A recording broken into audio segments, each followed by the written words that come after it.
രാവിലെ രതീഷും നിഷാനയും സംസാരിക്കുന്നതാണ് ലൈവിൽ കാണിക്കുന്നത്. ബിഗ് ബോസിൽ കളിക്കുന്ന രീതിയെക്കുറിച്ചാണ് സംസാരിക്കുന്നത്. സംസാരത്തിനിടയിൽ നിഷാന പറഞ്ഞ ഒരു വാക്ക് രതീഷിന് ഇഷ്ടപ്പെട്ടില്ല. അതിന്റെ പേരിൽ ബഹളം വയ്ക്കാൻ രതീഷ് ഒരുങ്ങിയെങ്കിലും നിഷാന അത് സമാധാനപരമായി തന്നെ അവസാനിപ്പിച്ചു.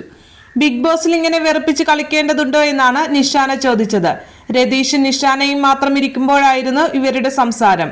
ഞാനിവിടെ വന്നത് കപ്പടിക്കാനല്ല, അതെനിക്കുള്ളതാണെങ്കിൽ ഞാനിവിടെ എത്തിയതുപോലെ തന്നെ അത് കിട്ടുമെന്നാണ് നിഷാന പറഞ്ഞത്. എന്നാൽ ഒരിക്കലും അങ്ങനെ വരില്ല, തെറ്റാണത്. വർക്ക് ചെയ്യാതെ കപ്പ് കിട്ടില്ല എന്ന് രതീഷ് പറഞ്ഞു.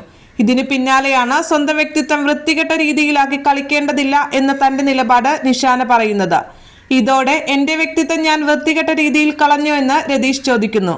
ഈ സ്വഭാവമല്ല തനിക്ക് പുറത്തെന്നും പുറത്ത് താൻ ആരെയും ചൊറിയാറില്ലെന്നും എന്നാൽ ഇവിടെ താൻ ചൊറിയുമെന്നും രതീഷ് പറയുന്നു.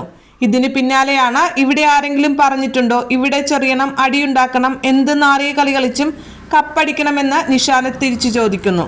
എന്നാൽ നിഷാന നാറിയ കളി എന്ന് പറഞ്ഞത് പിൻവലിക്കണമെന്ന് രതീഷ് പറഞ്ഞു. ഞാൻ നാറിയ കളി കളിച്ചിട്ടുണ്ടോ? നിഷാന വാക്കുകൾ പറയുമ്പോൾ സൂക്ഷിച്ചു പറയണം.